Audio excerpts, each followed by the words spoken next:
क्या सच में शिव से मिलने के लिए कुछ मांगना जरूरी है या चुप हो जाना ही काफी है? आज की ये कहानी महाशिवरात्रि की उसी रात की है। कहा जाता है महाशिवरात्रि की रात शिव बोलते नहीं हैं, लेकिन जो सच में चुप हो जाए उसे बहुत कुछ समझा देते हैं। ये कहानी किसी राजा की नहीं है, न किसी तपस्वी की। ये कहानी एक आम इंसान की है जो हर दिन की तरह परेशान था, टूटा हुआ था और भगवान से नाराज था। वो मानता था कि उसने बहुत विश्वास किया, बहुत प्रार्थनाएं की, लेकिन बदले में उसे सिर्फ खामोशी मिली। कोई जवाब नहीं, कोई संकेत नहीं। वो अक्सर सोचता था, अगर शिव हैं तो मेरी जिंदगी इतनी भारी क्यों है? अगर वे सब देखते हैं तो मेरा दर्द क्यों नहीं देखते? महाशिवरात्रि की वही रात थी। पूरा गांव मंदिर में था, घंटियां बज रही थीं, मंत्र गूंज रहे थे, लेकिन उसका मन वहां नहीं था। वो मंदिर नहीं गया, वो जंगल की ओर चला गया, जहां कोई आवाज नहीं थी, कोई सवाल नहीं करता था, कोई जवाब नहीं मांगता था। जंगल में एक पुराना सा शिवलिंग था।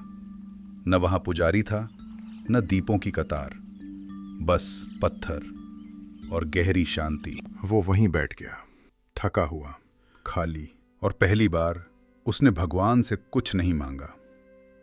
न सुख, न समाधान, न भविष्य। वो बस बैठा रहा, अपनी सांसों को सुनते हुए, दिल की धड़कन को महसूस करते हुए, और उस चुप्पी को जिससे वो हमेशा डरता था। धीरे धीरे उसे समझ आने लगा कि शिव कोई आवाज नहीं है, शिव एक अनुभव है। वे तब नहीं आते जब हम चिल्लाते हैं, वे तब आते हैं जब हम रुक जाते हैं। उसे भीतर से जैसे किसी ने कहा, तू जवाब बाहर ढूंढ रहा है, जबकि सवाल तेरे भीतर है। तू भगवान से मिलना चाहता है, लेकिन खुद से मिलने से डरता है। उस पल कोई चमत्कार नहीं हुआ, कोई रोशनी नहीं गिरी, कोई आकाशवाणी नहीं हुई, लेकिन कुछ बदल गया। सुबह हुई, पक्षियों की आवाज आई, हवा चली, और वो इंसान वैसा नहीं रहा। दुख वही था, जिंदगी वही थी, लेकिन उसे अब बोझ नहीं लग रही थी, क्योंकि उसने समझ लिया था कि शिव बाहर नहीं है, शिव भीतर हैं। महाशिवरात्रि का अर्थ सिर्फ जागना नहीं है, महाशिवरात्रि का अर्थ है अपने भीतर की नींद तोड़ना। इस रात अगर सच में शिव से मिलना है तो उनसे कुछ मांगना मत, बस चुप होकर बैठ जाना, शिव खुद मिल जाएंगे। लेकिन एक बात यहां अधूरी रह जाती है, क्योंकि मन में सवाल उठता है, अगर सच में शिव से मिलना है तो उनसे कुछ मांगना तो पड़ेगा। आखिर इंसान है हम, खाली हाथ बैठना आसान नहीं होता। वो भी बैठा था, बहुत देर तक चुप, लेकिन भीतर कहीं एक आवाज थी जो बार बार कुछ मांगना चाहती थी। वो बोला नहीं, पर भीतर से कहा, अगर शिव सच में सुनते हैं तो आज मैं मांगूंगा, लेकिन धन नहीं, सफलता नहीं, और किसी और की हार भी नहीं, क्योंकि ये सब तो वो पहले भी मांग चुका था। आज उसने कुछ अलग मांगने का सोचा। उसने कहा, अगर आप सच में हैं तो मुझे इतना मजबूत बना दीजिए कि मैं अपने दुख से भागूं नहीं। मुझे इतना शांत बना दीजिए कि मैं हर जवाब शब्दों में न ढूंढूं। मुझे इतना सच्चा बना दीजिए कि मैं खुद से झूठ न बोलूं। उस पल भी कोई आवाज नहीं आई, लेकिन एक अजीब सी हल्कापन महसूस हुआ, जैसे वर्षों से कसे हुए हाथ अब धीरे धीरे खुल रहे हों, जैसे भीतर जमा हुआ शोर धीरे धीरे शांत हो रहा हो। उसे समझ आने लगा, शिव से मांगना गलत नहीं है, गलत यह है कि हम हमेशा बाहर की चीजें मानते हैं।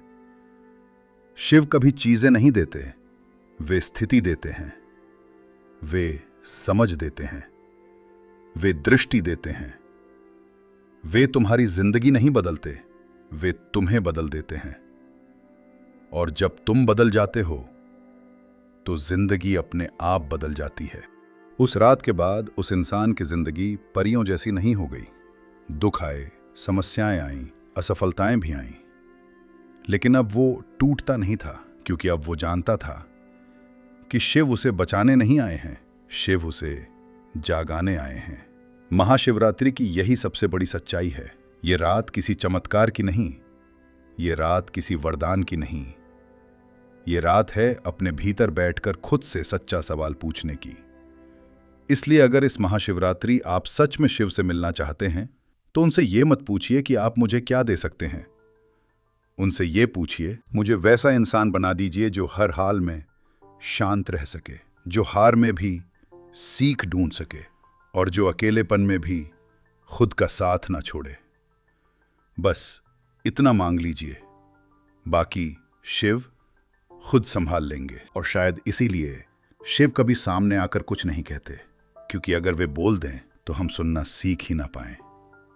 वे हमें जवाब नहीं देते, वे हमें योग्य बनाते हैं कि हम खुद जवाब ढूंढ सकें।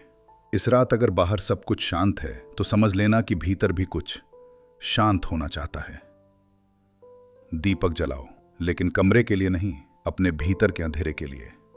आंखें बंद करो, लेकिन दुनिया से नहीं, अपने भीतर देखने के लिए।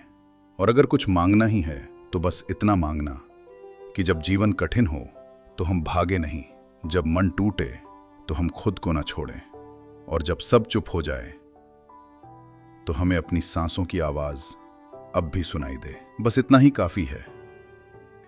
बाकी शिव उस चुप्पी में खुद मिल जाते हैं। हर हर महादेव।